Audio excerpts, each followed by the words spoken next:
Thank you so much, John, and good morning, everyone. I'm Pamela Burkowski, and it's my immense privilege to welcome you all this morning. We're going to start off by focusing on one of the most salient topics in the resiliency arena today, the impact of extreme heat on health and communities. Our distinguished panel of experts will address the risks of extreme heat and the broad range of mitigation strategies, tools, and initiatives that they are using and pursuing to address them. As you may have seen from my bio, my own work in this arena lies at the nexus of climate change and national security. And the Department of Defense has long been concerned about the performance degradation of military equipment and personnel as troops continue to operate at home and abroad in increasingly hot environments. Our subject today didn't even appear on our annual meeting agenda last year, but now it's grabbing the attention of the media and of federal, state, territorial, local, and community leaders across the country. We're already all too familiar with the disturbing images of the destruction and devastation from floods, fires, drought, and hurricanes. But extreme heat is what many call the invisible killer, taking place out of our daily news cycle and out of sight. In fact, heat is the #1 weather-related killer in the United States today, so the imperative to address it could not be greater. Dangerous heat threatens the health, the lives, and the livelihoods of millions of people, especially those of us in the Southeast United States and the Caribbean. And for numerous reasons that our panelists will address today, its deleterious impact is far greater on our children, seniors, people with underlying health conditions, outdoor workers, and those in economically disadvantaged communities. Focusing on extreme heat represents an important shift in the resiliency dialogue, away from what has been up to this point a primary focus on buildings, assets, and infrastructure, and towards a new focus on the people who live, work, and play in our communities. This people and not just property-focused climate resilience and the associated issues of equity is the important subject of our discussion this morning. And the good news is that there are concrete steps that can be taken to address and mitigate these risks and impacts. Some may require federal, state, territorial, or local legislation. Others will require planning and investments, and all will necessitate credible data and active community engagement. Our panel this morning includes a geographic mix and a wide range of perspectives representing our government, academic, and nonprofit sectors. They will help us define the problem and its scope and describe workable solutions. Since all of their very impressive bios are already on the meeting website, I'm not going to take time now to repeat them. First, I've been asked to run through some administrative details. Our format today consists of 10-minute presentations from each of our speakers, followed by a full panel discussion, and the opportunity for all of you in the audience to pose your questions to our experts. I know that we seem to run out of time with all the presentations yesterday. There wasn't enough time for Q&A, but I do hope that we're going to have time for that today. So please place your questions in the chat box, and we'll get to them at the very end. My job until then is to keep us on track and on time.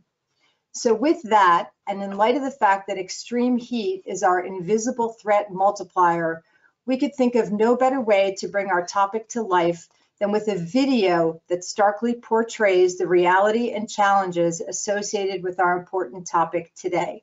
Please start the video.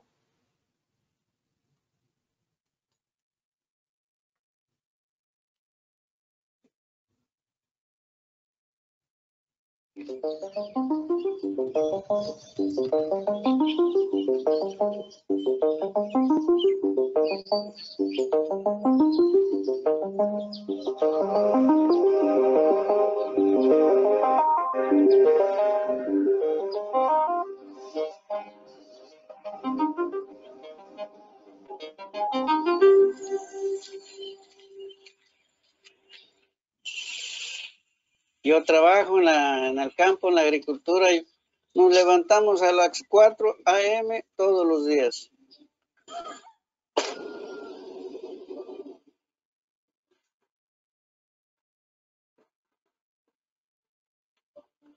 antes de las 7 o a las 7 ya estoy en mi trabajo.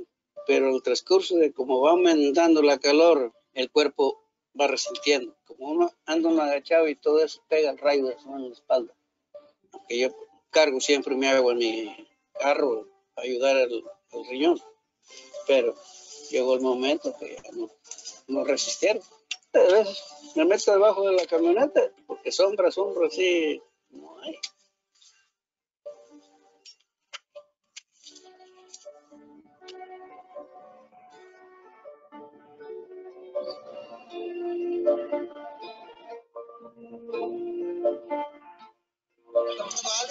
Sí, necesito quitar mi casa. ¿Quitar mi casa? Sí.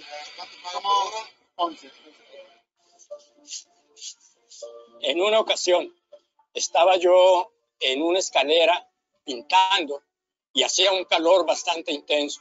Perdí el control y caí de la escalera de un segundo piso y eso me pasó a raíz de la intensidad del calor. Mire, en el campo, todas las verduras, ¿quién lo hace eso? ¿Quién lo trabaja eso? Somos nosotros los inmigrantes, ¿verdad?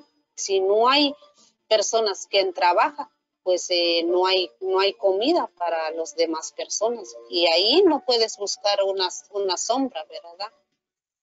En las nurserías no lo dan protección a los trabajadores. Ahí sí uno tiene que ir preparado, ¿verdad? Con su camisa de manga larga, con su sombrero. La propuesta ahora es lograr una ley para dar una protección hacia los trabajadores del campo. Agua, sombra y descanso. Eso es lo que estamos pidiéndole. Si el gobierno lo aprueba esa ley, va a todos los emigrantes, a todos los trabajadores. Si no vamos a organizar, si no nos vamos a levantar a exigir, y entonces, ¿quién lo va a hacer?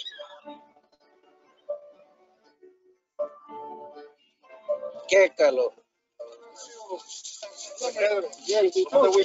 Hay veces quedamos sin agua y nosotros queremos el agua porque ahora hay mucho calor.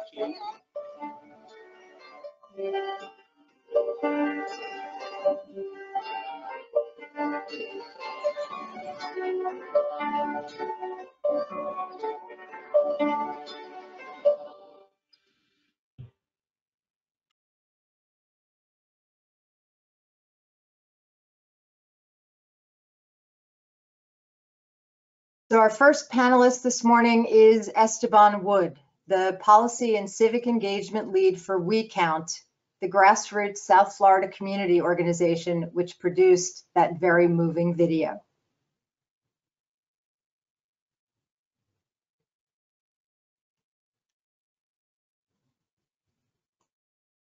Good morning.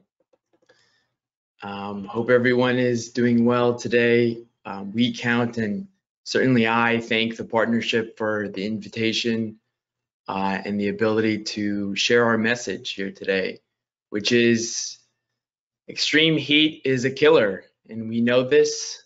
But you know, as we are a South Dade, Miami-Dade based organization working on the front line on this issue, I guess it's my honor to share Jose Delgado's story today. Jose is one of our members, longtime member of our membership-based organization called We Count. We're a membership-based organization made up of farm workers, domestic workers, plant nursery workers, as well as construction workers all over South Florida. Now, Jose Delgado, who you see on your screen here, he's 72 years old and he's a homestead-based farm worker. One of the entry points to this issue, to working on this issue, was unfortunately a couple of years ago when Jose Delgado, who you see on your screen, collapsed one day on the job. He was working in sweet potato fields on a scorching hot day, and he collapsed on the job, and his coworkers were very surprised and very alarmed, and they called emergency personnel, and he had to seek emergency care.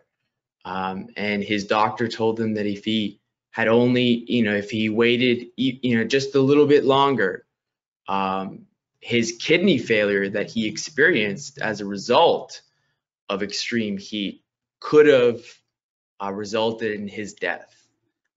So he was very lucky, and so I'd love to uplift one of his quotes here, which is, him expressing his fear for his life because of the heat, and the fact that, he, like many of his coworkers in We Count, are, on the front lines in putting food on people's tables. He is an essential worker, but he doesn't feel essential, right? Next slide, please. So, what the Que Calor campaign is really working on is definitely trying to gain awareness and visibility around the issue of extreme heat and its repercussions.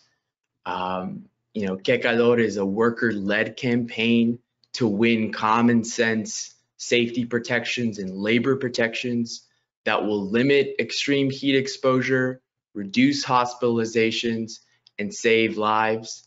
One of the main tenets of our campaign is making sure that people are aware that outdoor workers, those who labor and spend the majority of their time outdoors, are really the most vulnerable population when it comes to extreme heat exposure.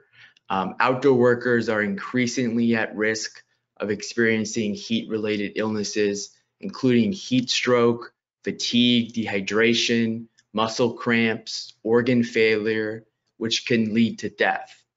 Outdoor workers are up to 35 times more likely to die of heat exposure than the general population. And it's my hope that, at the end of this presentation here, the participants will be able to recognize why that's the case, and potentially what steps we could take as a society, and governments at all levels, federal, state, and local, to really address this issue and protect our workers who are really on the front lines of this crisis. You can go to the next slide, please. So, one of the things that Jose Delgado, and one of the things that outdoor workers who have worked and labored outdoors for many, many years, one of the things that we can learn from them is their firsthand knowledge and their firsthand experience with climate change, with rising temperatures.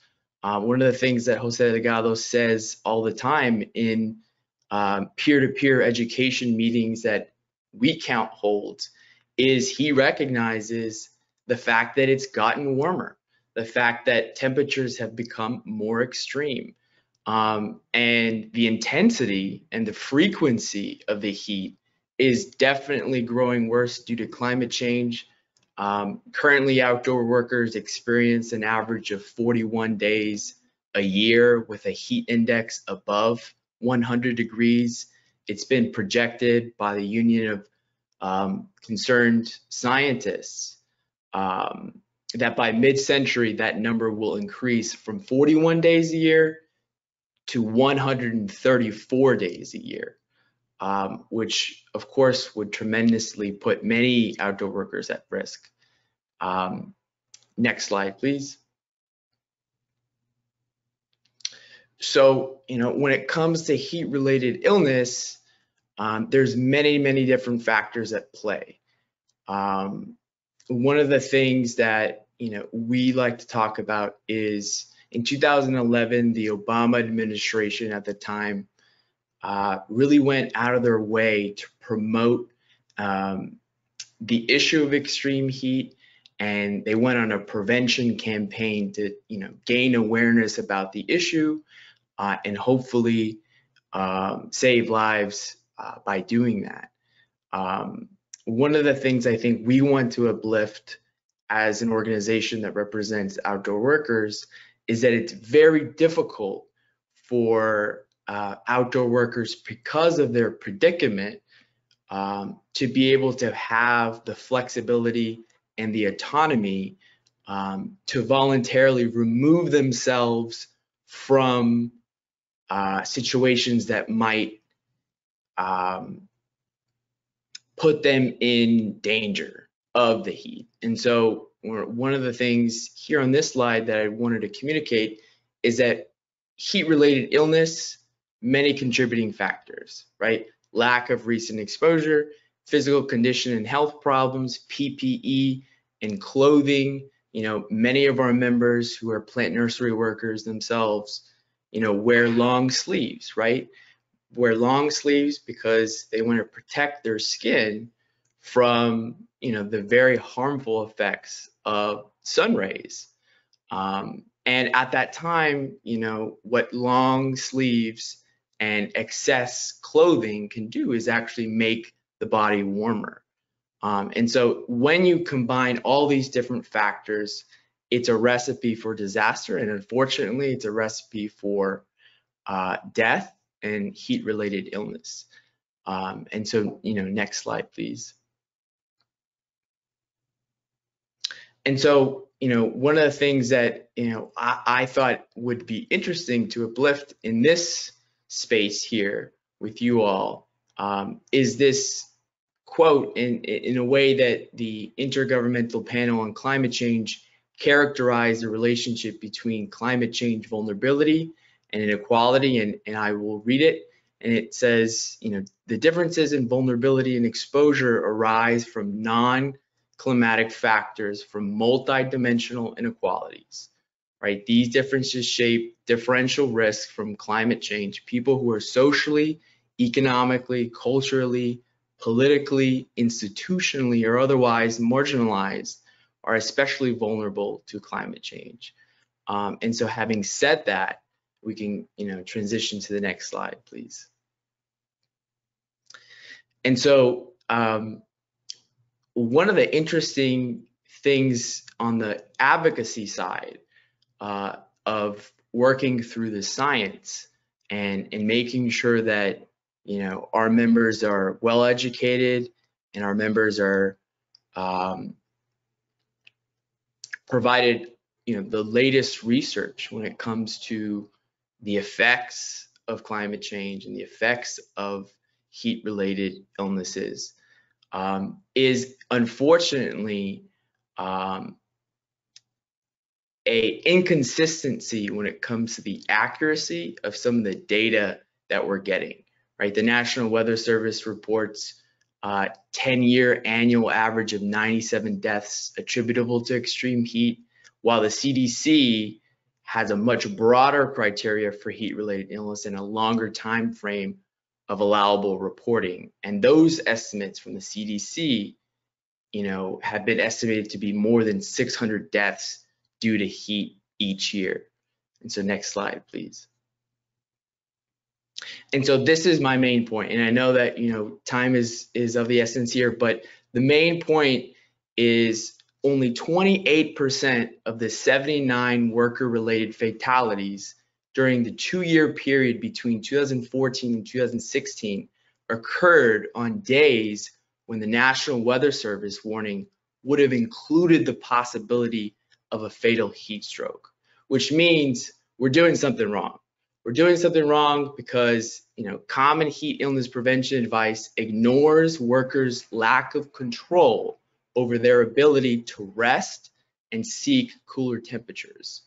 And so next slide, please. And so, you know, workers' dependency on employment creates an inherent vulnerability, right? If this vulnerability isn't addressed through protective policies, like, you know, instituting a public, you know, a heat standard, it may force workers to choose employment over their own health. And their employers may fail to provide workplace protections because it's not mandatory in the state of Florida Florida outdoor workers do not have a federal, state, or local heat standard. And so we really need government, public health, and labor agencies to work together because laws may be inefficient to protect these populations that we're talking about. And that, this broad economic vulnerability can be compounded by other factors such as race and ethnicity, immigration status, right? We know that many of our members fear retaliation and retribution from their employers if they speak out against, bad working conditions. And it also includes gender and socioeconomic vulnerability and limited education and language skills. And so next slide, please. And so I'm going to need you to. Yes, I'm going to go through it very quickly. So in 2018, We Count published a survey of plant nursery workers, more than 1,000 plant nursery workers in our neck of the woods, in our area. And very quick stats. Here's the data that I wanted to share with you. Up 50% answered, they were allowed to rest in shade, while 50% said that they weren't allowed to rest in shade. We can go to the next one. The good thing is that 81%, responded their employer does provide drinking water, but, almost 20% said that they didn't. The next slide, please. This is a big one. 69% of the plant nursery workers that we surveyed reported experiencing symptoms of heat illness. Can you go to the next one, please? And our campaign, our campaign is led by outdoor workers themselves, and our goal is to win labor protections for outdoor workers, led by farm workers, plant nursery workers, and day laborers. We're working to change this through organizing, policy advocacy, and education. We go to the next one. And just, this is just very quickly some photos of the peer-to-peer education working groups that our, organization works with, and uplifting the committee work in an outdoor worker committee. We can go to the next slide. And these are just some pictures to give you all an idea of some of the work that we're doing in South Miami-Dade County to address this issue. You can go to the next slide. Yes. And you can continue. Yes. So again, thank you so much for having us and for the ability to uplift this issue. Thank you so much, Esteban. And I know you have some legislation pending in the Florida legislature. I hope when we get to the Q&A, we'll have a chance to talk a little more about that. Your work certainly gives us hope that there are concrete steps that we can take to mitigate this challenge. So thank you. And it's now my privilege to introduce Jane Gilbert, who is already well known to many of you. Jane is the Chief Heat Officer for Miami-Dade County. And in fact, she was appointed just this past May as the world's very first Chief Heat Officer. Over to you, Jane.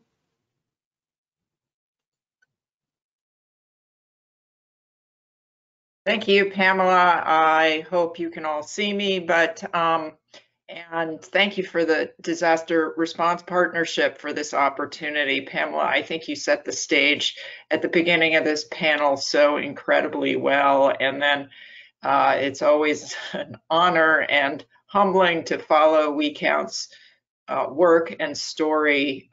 We are absolutely thankful for their partnership in our work. Next slide. So today I'm just going to talk specifically about some of the unique heat risks facing Southeast Florida that may be similar to you in many of your communities, why Miami-Dade County and our mayor, Daniela Levine Cava, chose to appoint me as a Chief Heat Officer, and what my charge is, and then how we're addressing the specific heat risks in our community. Go ahead. Go on. And I'm going to try to move fast because I got a lot of slides. So in the last, since 1985, we've had an average increase of 2 degrees Fahrenheit here in Miami-Dade County, and we're expected over, depending on our emissions trajectory, for that to get anywhere between additional 4 and 10 degrees by the end of the century. You go, next slide. And as Esteban mentioned, we're looking at not only going from 41 to 134 days by mid-century of degrees of a heat index above 100 degrees Fahrenheit, but close to 3 months at a very high risk level of a heat index of 105 or above. Next. And that can be exacerbated by a hurricane where we may have an extended and widespread power outage. We saw that with Hurricane Irma back in 2017, where we lost 12 people in a nursing home. Next slide. So the risks are hurricane risks. The risks are at home. Next slide. In substandard housing, they're at work, as we learned in detail from We Count. Next. And related to development patterns in our urban landscape. So not only are we getting increasing temperatures from climate change, but also from our development patterns, where we have high, like 10 degrees Fahrenheit higher than the next area. Next. And you can go to the next one. I'm just going to focus on the next one. Yeah. So this, no, back. Sorry. This one, thank you. This really highlights how not only climate change, but our development patterns are a threat multiplier for our most vulnerable communities, and why we always need to put equity at the center of our disaster response plans. On the left is the median household income. The darker areas are the higher incomes. The whites are the very low income. And on the right is our urban tree canopy, the white being very low tree canopy, and the dark green our highest tree canopy. Lots of alignment there, not the kind of alignment we want to see. We're really trying to focus our tree canopy efforts in those white areas, but that also presents all sorts of other challenges because of the demands on those communities. Next. So why a chief heat officer? Next. So our mayor had been hearing from our nonprofits working with vulnerable communities locally about the fact that as we reach out to those communities, the #1 concern related to climate change is the increase of heat and that impact on people's health, lives, and livelihoods. And then also Miami-Dade County has been the first community partner of the Rockefeller Foundation Resilience Center, who formed a Extreme Heat Resilience Alliance. It's a global think tank alliance. We've been members for over a year, and it was really out of the conversations that the mayor had with Adrian Arsh that the idea of a chief heat officer came about, and I was appointed, as mentioned, in May of last year. Next. So it's my role is not only to lead the work in Miami-Dade County, but on behalf of a resilience partnership with our municipalities, first led with the City of Miami and Miami Beach, but all 34 of our municipalities, and our place-based foundation, the Miami Foundation. Next. And it will be led through the Office of Resilience in Miami-Dade County, where they are also working on addressing sea level rise and increasing flood risk, carbon mitigation and sustainability, protecting our Biscayne Bay, and engaging and connecting with our communities overall. Next. And it'll be connected to that overall Resilient 305 strategy, but also integrated with the Miami-Dade County's recently released sea level rise strategy and climate action strategies. And collaboration is key. This doesn't begin to show all the organizations, universities, nonprofit partners, municipalities, et cetera, that are part of our partnership next. That is really being led through our Climate and Heat Health Task Force, which we launched in November of last year. And we're having a series of public workshops engaging with government, nonprofits, university, community members, healthcare professionals throughout the community on various issues. And actually our next workshop is focused on outdoor workers on February 15th. You can find out more about that at the Miami Foundation Extreme Heat website, and sign up for any of those workshops if you want to learn more next.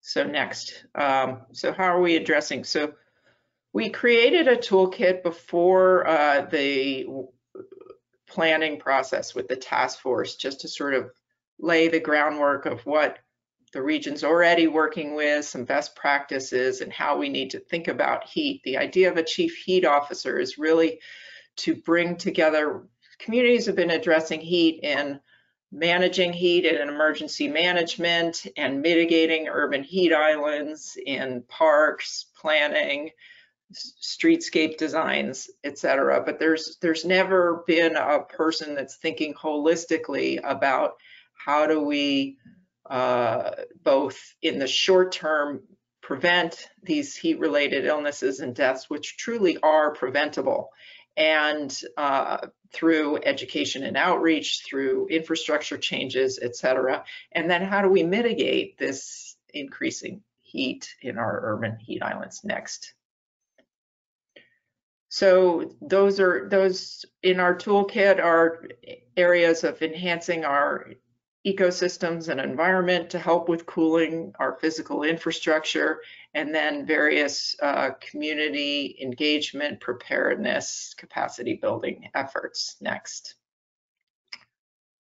In the education and outreach, we began work this summer in partnership with the Armstrong Resilience Center and doing a social media campaign about heat-related illness. We also keep going, partnered with the National Weather Service and the Armstrong on education outreach through our resilience pods next. These are some various posters we did in Haitian Keep Going, Haitian Creole, Spanish, and English in our parks and community centers. This was education outreach we did in all our summer camps with the kids. Keep going. So that was just the beginning of our awareness raising on the increased risks of extreme heat. This season, starting May 1st, we are aiming to raise awareness on the level that we have so much experience throughout Southeast region and Caribbean on preparing our populations for hurricanes. Those seasons align at the same time, so that's what we're working on. One of those things is to add solar power with backup at our shelters itself. Go on, and I'm gonna move on because I know you want to get to your key panel questions. We're enhancing our citizen emergency response team volunteers training with heat awareness and capacity building, and also and giving them toolkits to do that, to deliver those services in our most vulnerable communities next.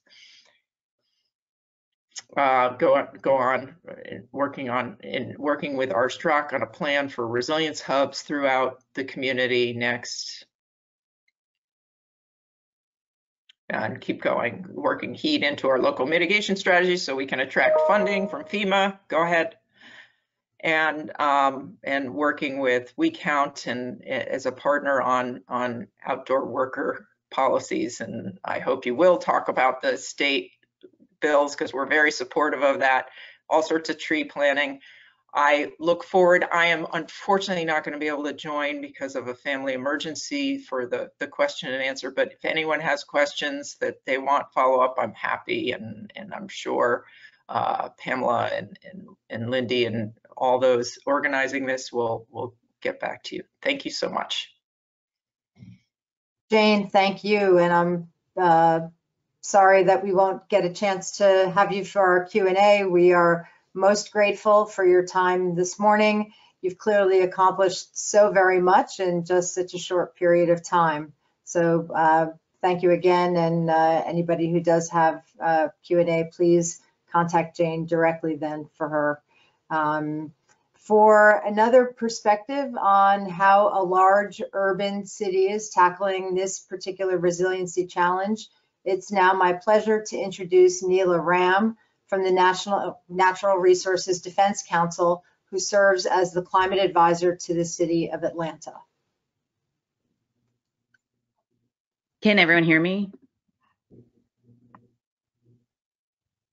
Hello? Yes, we can hear hear you. Awesome.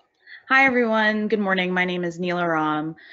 I'm Atlanta's climate advisor, and I'm embedded in their Office of Resilience, and I'm looking forward to sharing more about where Atlanta has been and where it's aiming to be in the coming years. While I'm here to talk about urban heat island work and policy and programs related to mitigating the negative impacts, my portfolio is cross-cutting.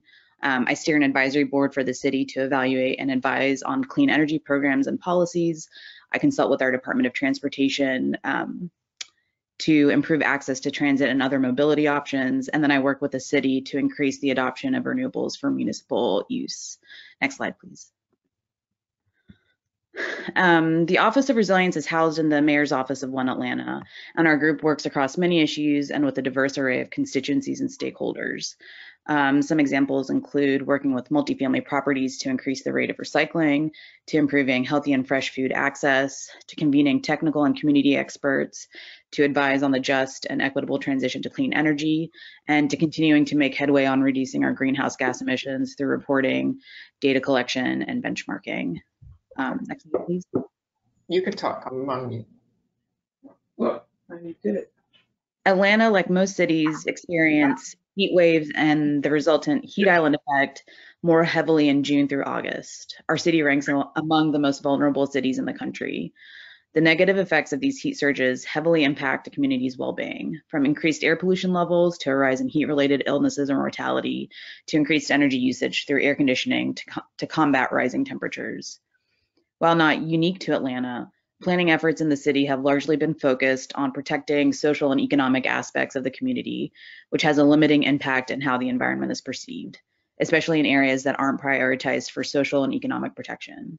In other words, the negative effects of this avoidance is especially apparent in under-resourced areas. Environmental degradation, in this case, urban heat island effect, goes hand in hand with underinvestments in building community. Initial analyses reveal that predominantly Black neighborhoods in Atlanta are more highly exposed to heat and other stressors due to the lack of investments, which can include vegetation and tree cover. Urban Heat Atlanta is a project that seeks to understand the impacts at a granular level. What does it mean for vulnerable community members? And how can we characterize urban heat island and climate change in these geographies? How does redlining, underinvestments and avoidance, and other discriminatory practices contribute to these negative effects? In the summer of 2021, a team set out to conduct a mapping campaign called Atlanta Heatwatch to map the spatial pattern of heat and how heat risk aligns with other important dimensions of vulnerability to climate change, including race and ethnicity, income, and public investment as it relates to climate adaptation, just to name a few. Campaign organizers sought volunteers to use digital sensors to collect temperature readings along routes that these partners identified. Next slide, please. The partnership for this campaign, go back one, about the partnership.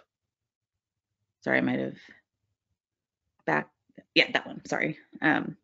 Yes. The partnership for this campaign is one of the hallmarks of success in moving Atlanta forward. And I want to spend a minute talking about this collaboration. The Atlanta Heatwatch campaign consists of academic and community partners, including Spelman College, Georgia Institute of Technology, Emory University, the West Atlanta Watershed Alliance, Harambe House, Partnership for Southern Equity, the City of Atlanta, National Weather Service in Peachtree City, and the Atlanta Fulton County Emergency Management Agency. These partners serve as experts in connecting the community to climate concerns. Among the team, there are nonprofit organizations, climate scientists, and community leaders that enhance the public understanding of project goals. And the partners continue to produce a variety of ideas for increased engagement within the project and Atlanta community, as well as promote awareness about the effects of urban heat island and climate change. Next slide, please. Each point has been normalized to the recorded temperature at our airport. Different colors represent various degree differences visualized when comparing the data, red being greater than 9 degrees Fahrenheit and blue being less than 9 degrees Fahrenheit. The project provided pocket lab sensors to community scientists to track temperatures around the city during 11 a.m. and 12 p.m. and 3 and 4 p.m. windows. For this project, the aim was to map the hottest parts of the city to determine a relationship between temperature stresses and underinvested neighborhoods. The data would then be used as a launching point to advocate for adaptation strategies to protect these communities in a rapidly warming climate.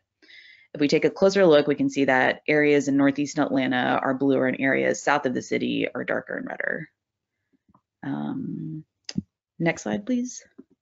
And you can click through, I think there's like 4 different pictures. So this, we're starting in March, and this is April, May, and June. So here's the project growth over time. Routes were based on census data, location of schools, hospitals, and senior centers. These data points have contributed to a better understanding of where it's hottest and most vulnerable at a time when it's hot and is getting even hotter. And like I said, this data was collected from March through June of last year. Next slide, please. So how do we translate this data into policy development?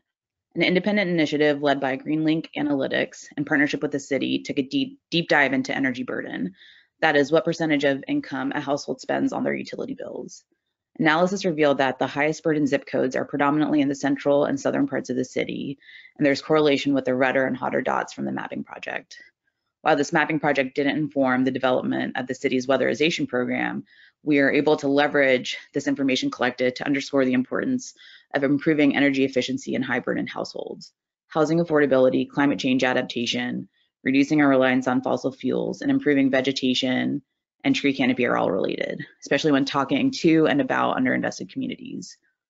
Both the city and partners are discussing co-benefits and not just focusing on a singular aspect of any issue. Investing in a community doesn't just mean planting more trees or retrofitting houses for the sake of reducing greenhouse gas emissions. We have to talk about these initiatives in the context of driving in investments to marginalized communities and improving the affordability for current residents, which will then lead to an improved outcomes like limiting urban heat island effect and reducing greenhouse gas emissions and improving and protecting our tree canopy. Next slide, please. Atlanta has shown continued commitment to addressing climate change and the impacts of extreme heat across the city. In 2015, the city adopted a climate action plan that details various policies and proposals to mitigate increasing temperatures and pollution. And the plan focuses on reducing reliance on fossil fuels, improving efficiencies in energy and water, expanding green infrastructure for carbon sequestration, and focusing on equitable investments to deploy these programs. And when we update our plans next, we hope to leverage the data that's being collected through this project and align them with our energy burden work to drive investments to these historically marginalized communities. Next slide, please. So what are our next steps? Updating the climate action plan is a critical next step, especially as we are in the beginning stages of the new administration under Mayor Andre Dickens. The Office of Resilience is well poised to act as a bridge between community and City Hall, which is what makes the work that we undertake so successful. So in partnership with various technical and community partners, we've been hard at work at developing a suite of actionable recommendations that the city can carry forward as we transition to clean energy by 2035. While this has some overlap to the urban heat island mapping project, we hope that we can bolster the conversation using this data with various audiences. Atlanta's really invested in the conversation and outcome, as evidenced by a strong participation in community scientists in the mapping project, as well as strong participation in our advisory boards. And I remain hopeful that these strong partnerships will drive the city forward. And next slide, and that's it. Thank you for having me.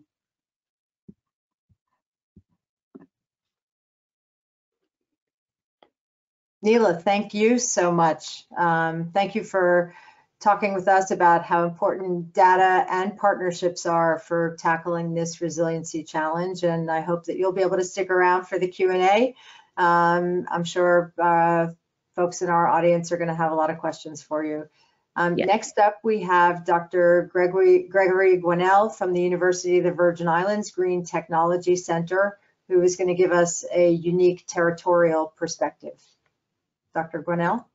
Yes, good morning, everyone. Happy to be here. My presentation is going to be slightly different from those from my predecessors in a sense that we are a little bit at a different situation in the Caribbean, especially in the U.S. Virgin Islands. For those in the audience who don't know where the Virgin Islands, the U.S. Virgin Islands are located, we are 20 minutes by plane east of Puerto Rico, and we are a very small set of island, maybe just a 20th of the size of Puerto Rico. The other characteristics about living in the Virgin Islands and in the Caribbean in general is that the urban centers are relatively small compared to Atlanta, Miami-Dade, etc. San Juan in Puerto Rico is a sizable urban center.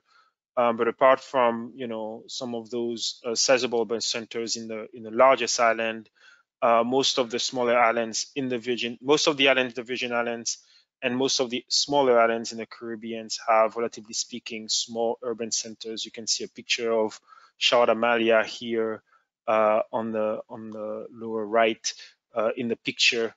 There's a lot of outdoor living for playing and socializing and other sort of events, because in general the temperature are quite pleasant and moderated by constant breeze and proximity to the ocean.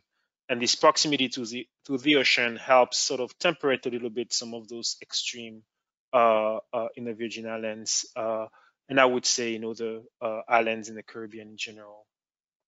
Next slide. However, we are experiencing a lot of natural disasters. The hurricane are the one that make the headlines, but right now the Virgin Islands and to some extent Puerto Rico are experiencing extreme level of drought, I would say. St. Croix is in an extreme drought situation. St. Thomas, St. John are in moderate to severe drought situations, and part of Puerto Rico are also in moderate drought situation, and it's actually hot. So the precipitation in general is declining. That has nothing to do with the sort of heat discussion, but it is relevant in the sense that the decrease in precipitation that is coupled with the increased temperature, because there are, as Jane mentioned, global increases in temperature regardless where you live. And then for the Caribbean, it's approximately 2 degrees Fahrenheit from the baseline. This harder weather that we are sort of experiencing is making those drought conditions worse. And I just wanted to mention that because there is a lot of impact and discussion on the impact on human health, which is extremely important, but there are also some additional type of impact on natural resources that in our case can make life more difficult as well, such as increasing the impacts of drought. Next slide. So the heat situation in the Virgin Islands really sort of, from my perspective, started to take off after the hurricanes of 2017. So as you well know, Maria, Irma hit the territory in 2017 in short succession. And one of the consequences of those hurricanes was complete defoliation. You can see satellite imageries of the US and British Virgin Islands, before and after the hurricanes. And then a picture on the right shows sort of like what it looked like on the ground, this sort of complete lack of foliage or destruction of entire forests by those hurricanes. And interestingly, that's when people started to talk about heat being a problem in the Virgin Islands. People saying, oh, it's hot, it's hotter than usual, what's going on? It's too hot to be outside. And that was a bit of a problem given the fact that, you have to actually be outside for cleanup, repairs, and other type of, effort. This discussion and this, I think, from my perspective, was the first time that people started to talk about temperature there was also a lack of understanding of the cause of this increase in temperature. A lot of people were linking it to just, hurricane impact rather than defoliation. Next slide. And so it's been interesting to, the year after the hurricane, to kind of hear people every summer sort of mentioning or not whether or not, what they were feeling in terms of, temperature. And as I mentioned in the past, as I mentioned earlier in this presentation, the temperature, average temperature, have been increasing overall in the territories. This is in Puerto Rico, just a time sort of a series of temperature. You can see there's some variation, but definitely an increase in temperature that has been observed. And some of those record of highest temperature have been sort of, beaten year after year. Next slide, please. So if we look at just the sort of NOAA summary and the latest climate summaries that was published just a few days ago, a week or so ago, when we look at the long-term trend of temperature in the territory, the picture is a little bit complicated. We don't see this sort of net increase that we see in other places. And this figure is here is Puerto Rico, and I would say it's more or less the same for the Virgin Islands. The number of days with maximum temperatures above 95 degrees or higher, it's a mixed sort of signal. There's peaks and valleys, and I would say there's a whole lot of variability. But when we're looking at the nights and the increase of temperature at night, we see that there seems to be a trend of increase in extremely warm nights in the territory. And so this has implication in terms of discomfort, in terms of discomfort, making it harder for people to relax and fall asleep, lack of good quality sleep, et cetera, et cetera. But those type of testimony or this type of sort of general dialogue in the community is a bit harder to have. People tend to talk more about how they feel during the day than whether or not it's hard to sleep or not. Next slide.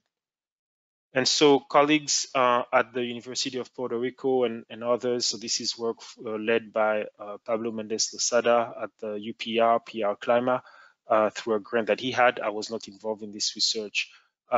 They were showing by looking at sort of historical data that there was a significant increase in effect of high temperature on mortality in 2012 and 2013 in Puerto Rico, and they continued some of their work by looking at sort of distribution of heat in San Juan. So this is Puerto Rico, is the image, the purple image. San Juan, I forgot to put a little circle, but San Juan is on the north east coast of Puerto Rico, a little bit more to the east. But here on the heat map at 6 a.m. in the morning on the left-hand side, pay attention to the scale. The scale is a little bit deceiving. But so what you see is that it's hot on the coast in the morning and warmer inland.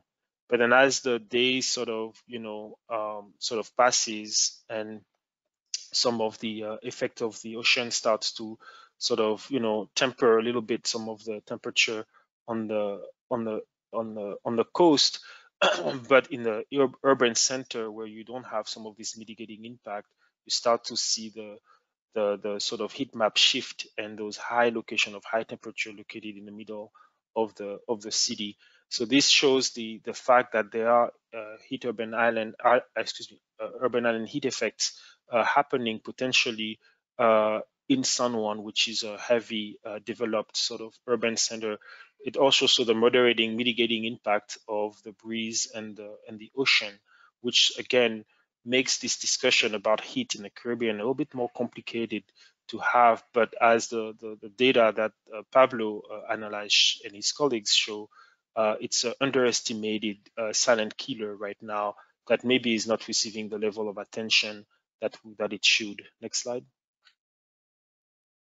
So what does that mean for the Virgin Islands? So the Virgin Islands, what you see in the tables on the left are sort of records. So 2021, we had record temperature for maximum 12-day mean max temperature for St. Croix. We also reached maximum temperature ever measured on St. Croix in the past 2 years. You can see 2021 for mean average yearly average temperature last year ranked number 8. But you can also see that there is, the 2020 ranked number 3. So again, the mixed picture. The 90s seems to be hotter. There was some heat in the 70s, but we're not beating records of heat year after year after year after year. Part of it is because, as you can see on the graph, there seems to be some variability in the temperature in the territory, but you can also see, which is really my point at the end of this talk, is the fact that we just have a lot of data gaps. There is a lot of missing days. If you look at some of the table on the left, that makes some of this graph to be maybe not fully something that we can fully trust in terms of a lot of years missing, a lot of missing days. It's a bit hard to fully understand what was happening before the 90s, but you can also see variability just in general, that we are currently experiencing. We do not have big urban centers, so the impact of island heat effect is, relatively moderate. There's also a high level of tree canopy, close proximity to the ocean. So it's difficult sometimes to understand what's happening on a heat side, unless we start to get some real numbers. Next slide. And so that's what, next slide, please. So that's what the National Weather Service with the University, no, the slide before, with the University of Puerto Rico have been starting to do by creating very recently those measurements of heat indices. This is actually a very recent sort of development for us. And you can see the USVI, actually mentioned a few times in some of those tables. So when we start to look at what's happening and have a better refinement of what is happening, it seems that yes, it is probably harder. There probably need to be some sort of communication about the impact of extreme heat or increased heat on the population, but we are still on the very first step of this type of efforts. Next slide.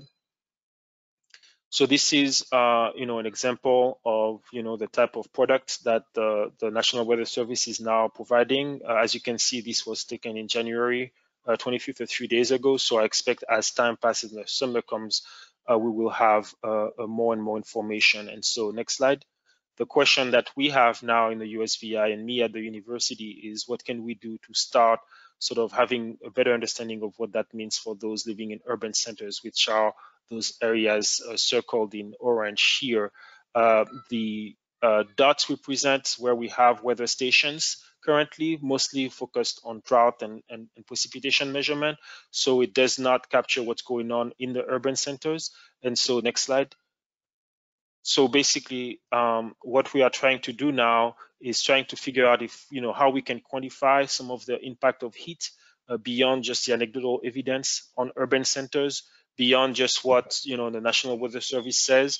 What can we say about, the heat in our urban centers? What can we say about the impact on our population? And I'm using the opportunity of this talk to basically, open the doors to any person in the audience or researchers who are interested in working with us on this issue of heat in a small island to reach out to me, because that's an area that we are just starting to work on. So thank you so much. Dr. Gwenel, thank you so much for that presentation. I think, our themes are clear: the importance of partnerships, the importance of credible data collection, and I hope that, as you said, that these presentations will spark additional dialogue within the partnership and with many of you out there, in the audience who want to get involved in some of these efforts. Last up before we head into our Q&A is Dr. Janice Barnes of Climate Adaptation Partners. She is a force behind Charleston Heatwatch. And like others on our panel today, she's going to share with us some very concrete steps that can be taken to address extreme heat. Dr. Barnes?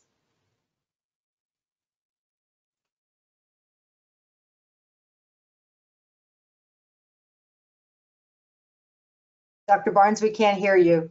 You need to unmute. Thank you. Always a helpful prompt. Thank you. Super. Thank you very much. Thanks for the opportunity. Next, please. So this is work that we have been doing. Sharing is caring. It's an incredible network of people whom I'm representing here today, and big shout out to all of you who have helped on this work. Next.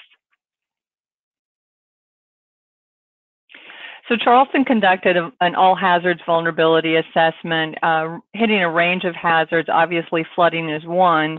However, there are others. Next. And as you look at Charleston's history, there's been a lot of work on dealing with water for obvious reasons. Next. And across South Carolina, this is some work with the Nature Conservancy and Southern Environmental Law Center. We see even in the last 5-6 years, nearly $2 billion have been spent related to flooding. Next. And we also see that rising waters are an extreme threat to the city of Charleston. Next. Many projects, including these at the medical district, over $2 billion in this area of the peninsula alone, are focused on new development in areas to deal with water as well as demand needs, none of which deal with heat. Next. However, when we look at the long view, we're seeing potentially a tripling of extreme heat days in this same place. Next. And when we look at the service life of those investments, those $2 billion plus, we also recognize those are happening coincidentally, so they certainly need to address extreme heat. Next. And so what do? We looked at some surface temperature sampling. We've talked about that today, so no need to dig in. You know what the red means. Next. And we worked with the Charleston Medical District, this cohort of partners, in order to dig into what extreme heat might mean there as a way to start a conversation in Charleston. Next. And drawing from Jeremy Hoffman's advice, thanks Jeremy if you're here today, we used FLIR-1 technology coupled with ArcGIS to sample extreme heat in the medical district. Next. On a typical summer day, with a typical summer condition, we captured surface heat temperature points. I want to click through these pretty quickly, these next 4 slides. What you're seeing here, and you can just go through the next 4, are surface temperatures, places of gardens, farms, areas of respite, and here, the main street where that $2 billion of investments will anchor, where the surface temperatures are so extreme. Next, in fact, we saw a 40-degree surface temperature differential. So what did that do? Next, please. That allowed us to show that even where there are good intentions for creating improvements, unintended consequences of material selection, orientation, lack of breeze were causing increased heat gains. Next. So we conducted a charrette in the summer of 2020 to try to address extreme heat in this area that's dealing with such extreme flooding. Next. And as part of that exercise, we did the kind of sampling that you see here. Next. But we also coupled it with an understanding of inequities in the city. Next. And what that allowed us to do was to create a new kind of collaboration. 2 things happened. One, we had a physician tell us about receiving pages from patients who had passed out going between their car and their appointment in the medical district. So this became a patient issue. Second, in collaboration with that whole network of partners, we were introduced to the CISA team, and through CISA, the Heatwatch research opportunity, and we built out a tripartite research program. I want to talk about each of those briefly. Next. We also built out an even broader collaboration. There are so many people involved in this, but the primary actors on this research were Kirsten Dow at USC with Jen Runkle and Maggie Sugg doing outdoor worker temperature biometric monitoring, Jordan Clark here, and Chib Conrad at UNC doing work with wet bulb globe temperature, and then the Heatwatch program itself. Next. We also had numerous collaborators within MUSC, as well as the supervisors for those outdoor workers who agreed to help with this research program. Next. So what was this? Using personal monitoring devices and the kestrels, we captured what the outdoor workers were actually experiencing during a 2-week period of extreme heat, typical summer in Charleston, wet bulb globe temperature sampling in the same area, and at the same time we conducted the NIAS Heatwatch program. So we were getting lots of data points coming together. Next.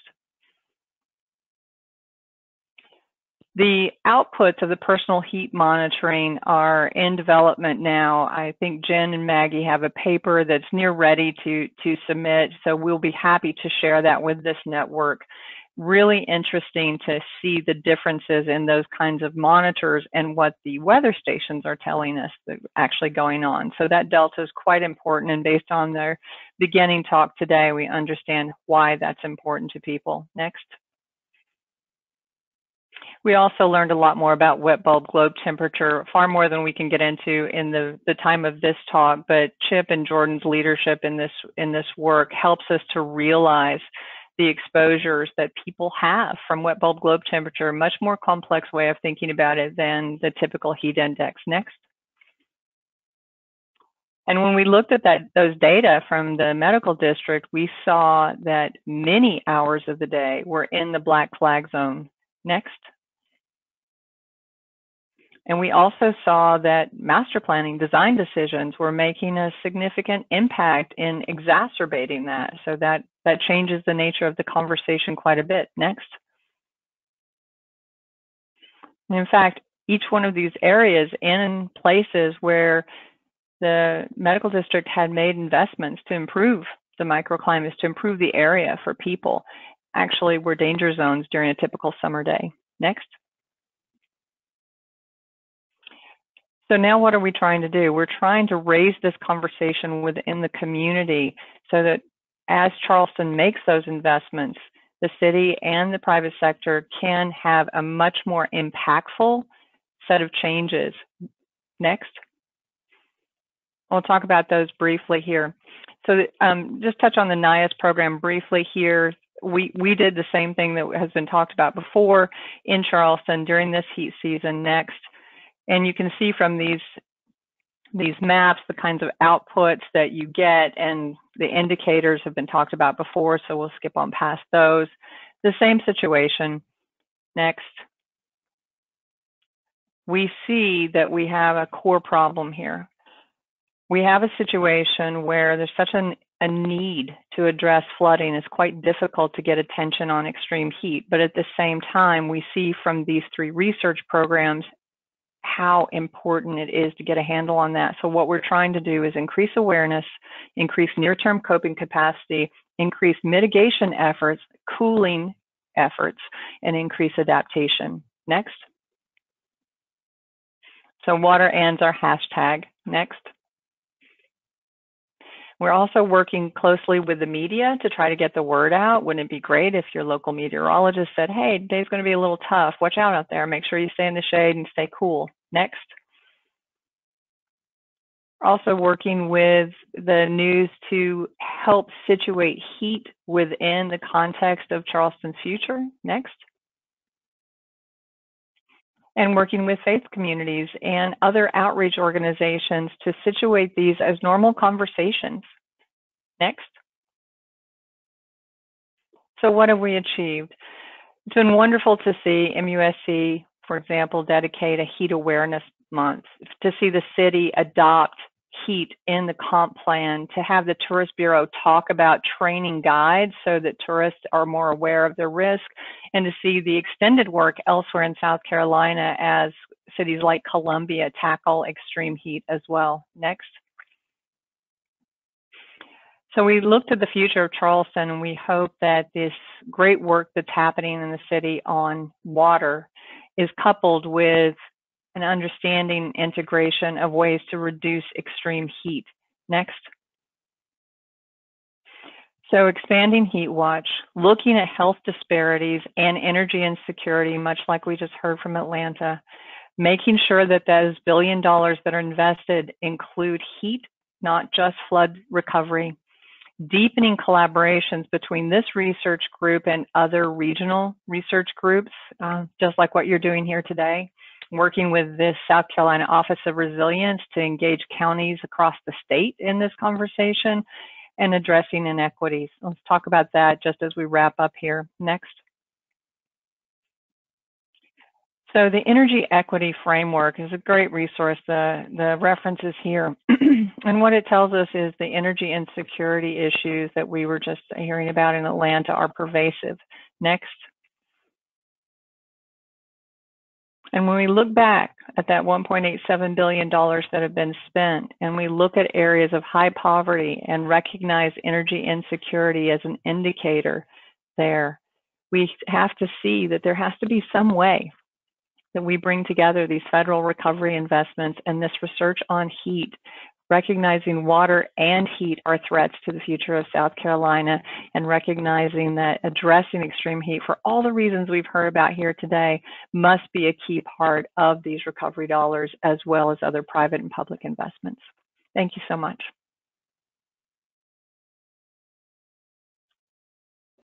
Thank you so much, Dr. Barnes, for that wide-ranging presentation. Again, you underscored the need for good data collection, for targeted investments, and for partnerships. I'm going to ask all of our panelists who are still with us to turn your cameras back on. We've got about 10 minutes left for our conversation.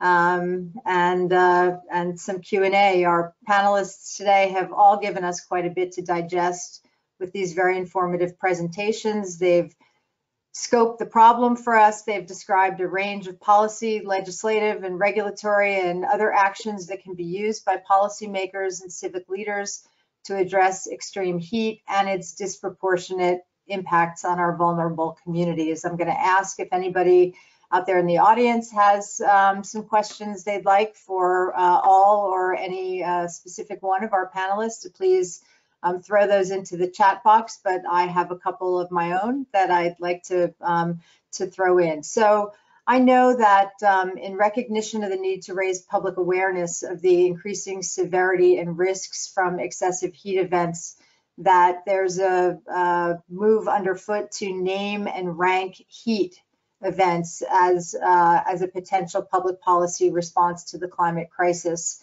Do you all think that that's a good idea? And what other public awareness campaigns and strategies are you pursuing to reach especially those populations that are most vulnerable? So I saw some head nodding. Neela, maybe you want to take this one first? Sure. So a lot of the work we're doing now, especially as it relates to our energy burden work, really targets communities that have typically been underinvested. I highlighted that, I think, multiple times during my presentation, because that's a crux of a lot of the work that we're doing. And then this heat mapping project that the city helped contribute to last summer really revealed that overlap. What does energy efficiency mean for these households? It's not just about changing out light bulbs, but it's allowing these households to stay in their homes and move through these really extreme heat days as comfortably as they can. It's about energy efficiency. It's about improving tree canopy and vegetation. And, we are really good at understanding the science behind what we do, but we're finding that we need to reframe the conversation when we talk to these communities. They don't care as much about reducing greenhouse gas emissions, but they care about how it impacts their daily lives. Janice, you want to jump in? Well, I think that, yes, and I think that one thing is raising awareness, because I grew up in the South, and it's really hard to get Southerners to think about heat because we wear it like a badge of honor, like my father-in-law talks about walking through snow, right? So when we think about this, we have to work a lot on raising awareness and what the implications are, even thinking about how physicians might be creating room for these conversations with their patients, preventative conversations, We also have to build in some near-term coping strategies, and some people will argue that things like air conditioning are counter to the GHG reduction targets, but at the same time, if you're melting this summer, you got to have help. So the coping strategies can't just be cooling centers. People don't feel safe, particularly with COVID, to go to a cooling center. So we have to think about coping. And then mitigation has to be broad. And I don't mean GHG mitigation. I mean thinking about what we do to hold on to the canopy that we have, how we reduce impervious surface, how we weatherize homes and help seniors who don't have the income to do that. Near-term mitigation to reduce the impact of what we're feeling. And then as we look at that long tail, tripling of extreme heat days, how we begin to think about the transformations that are going to be necessary to be able to inhabit that environment. So we recommend that 4-part model as a way of thinking through it. Anybody else want to jump in? Esteban? Yes, I think, a couple thoughts come to mind. I'm based in Miami in South Florida, and I'm sure, those who are in the Caribbean and in the South can relate. But in our community, when a hurricane is named, right? When a hurricane is named, I think everybody starts to pay attention at that point. And, people's alarm bells in their brains kind of go off, and they start, to realize that something is coming. And I think naming heat events and heat waves would probably be a good start. But like I kind of touched on in my presentation, if I'm an outdoor worker working, in an agricultural field, and I look at my phone and I see that, a heat wave named Charles is coming, very soon, and I, want to get out of that heat wave, of that, exposure, and I ask my boss if I can, take a break, or if I can, get water or seek shade. And if my boss doesn't let me, what are we solving? And so I think that we need to explore strategies that tie enforcement mechanisms to a heat standard, so that we could protect the most vulnerable populations who are, dealing with this. I know that those types of conversations are beginning now at the federal level, that the White House has directed OSHA and HHS and other federal agencies to begin to address some of these issues. Esteban, I know that there's some legislation pending in the Florida legislature. Perhaps you can talk about that. And then Neela, Janice, Greg, I don't know, if there are comparable efforts underway in your jurisdictions, but that you might want to speak about. But Esteban, run through with us what's pending. Yeah, absolutely. We Count has been kind of on the front line, working on a federal strategy, working with many other groups to try to be involved in that process. With OSHA, I think the public comment period for federal rulemaking ended yesterday. So I think our message is, and our position is, the federal rulemaking process often takes many years, and often takes up to 6 to 8 years to fully implement. And so our position is the time to act is now. Farm workers, agricultural workers, outdoor workers, they need action now. We cannot wait 6 to 8 years for a solution on this issue. And so part of the advocacy, the political advocacy that we're working on in the state of Florida, is there is currently bipartisan support for a heat stress protection, heat illness prevention bill in the state of Florida. Our current legislative session is for the next 2 months. We have Republican and Democratic senators and representatives who are sponsoring this legislation. And what the bill would do is it would provide a best practices model and create almost like a heat standard requiring water, shade, and rest for workers who work primarily outdoors. And so it targets the agriculture and construction industries.